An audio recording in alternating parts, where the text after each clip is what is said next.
This is Kate Rabideau's Cancer Connection project. Normal cells usually closely regulate the cell cycle and its different phases. Mutations in the cell cause deregulation of the signal that push the cell through the cell cycle even if there is damage to the cell, therefore increasing the number of mutated cells. These mutations, more specifically mutations to the p53 pathway, also keep the cell from dying or undergoing apoptosis. Viruses can cause cancer as well.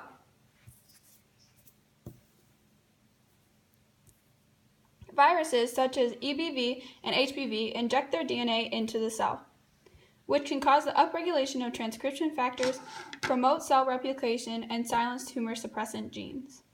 Microbes can cause cancer too. For example, the H. pylori microbe colonizes the gastric mucosa and promotes cell proliferation. Cell proliferation leads to the formation of tumors. Because of cell proliferation caused by viruses, mutations, or microbes, cells have a high glucose intake. However, because tumors do not receive much oxygen, the tumor cells will undergo fermentation, which causes the tumor to become acidic. Tumors are abnormal growths which can be malignant or benign. They are associated with inflammation. For the sake of this project, I will be referring to malignant tumors, or tumors that can spread through the blood or lymph system. The creation of these tumors leads to angiogenesis due to the lack of oxygen in the tumor once it has progressed far enough. Angiogenesis is the growth of blood vessels from pre-existing ones. The deprivation of oxygen in the tumor leads to the release of VEGF, or the vascular endothelial growth factor, which binds to the vascular endothelial growth factor receptor.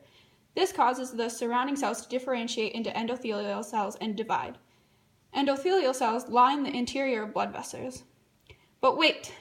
This is how normal cells undergo angiogenesis to develop or grow new parts of the body. However, in tumor cells, they stimulate angiogenesis in a different way. Because oxygen is necessary for a tumor to grow and spread, the tumor will release transforming growth factors, or TGF, to stimulate angiogenesis. Tumors can also release signals that stimulate nearby cells to release angiogenesis-inducing signal molecules. If the tumor is not receiving the supplements it requires, it may become necrotic.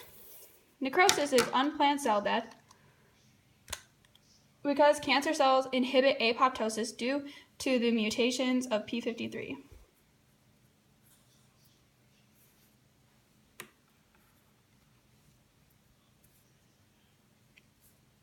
The cell will become necrotic instead.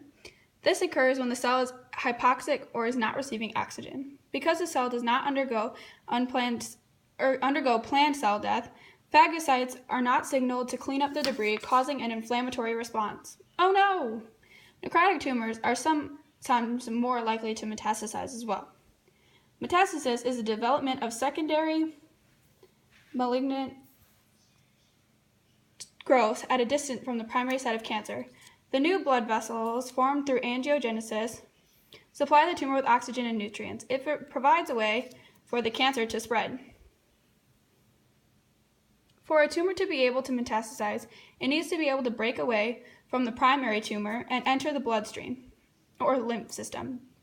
Next, it needs to be able to attach to the wall of a blood or lymph vessel and move through it to a new organ.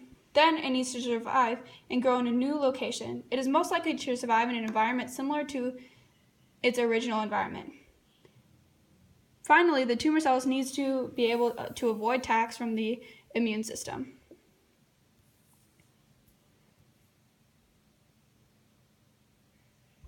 The cell may be recognized and killed by white blood cells. This metastasized area is referred to as a secondary tumor. Differentiated cells are more likely to metastasize because well-differentiated cells are harder to detect by the immune system. Cellular differentiation is the process by which a cell becomes specialized in order to perform a specific function. Well-differentiated cells differentiate themselves to match the tissue around them. Cancer stem cells can self-replicate, unlike normal cells, allowing them to grow rapidly. Although differentiated tumors are hard to detect and eradicate, undifferentiated tumors are much more aggressive. If a cell is not well differentiated, immune system microorganisms may consume it. The body responds to cancer as it would any other pathogen. Macrophages first will present the pathogen on its surface. T cells then associate with the complex. T cells activate nearby B cells, which produce antibodies, causing them to go through apoptosis as well as inflammation. Malignant cancer, or cancer that is capable of metastasizing, is an example of cancer that has avoided the immune system.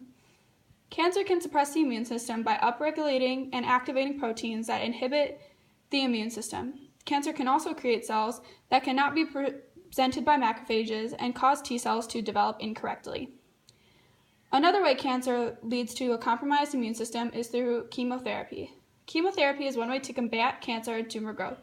It is a drug-based treatment of cancer, and its job is to stop cell regulation and growth. However, chemotherapy targets fast-growing cells, even if they are healthy ones, therefore weakening the immune system. Some forms of chemotherapy can also interfere with cell metabolism. Unfortunately, tumors may become resistant to chemotherapy. The overexpression of the MDR genes in the tumor can lead to the production of PGP, which removes certain compounds from the cell. This is linked to tumor resistance along with the caspase apoptosis pathway. This concludes my Cancer Connections project. Thank you for watching.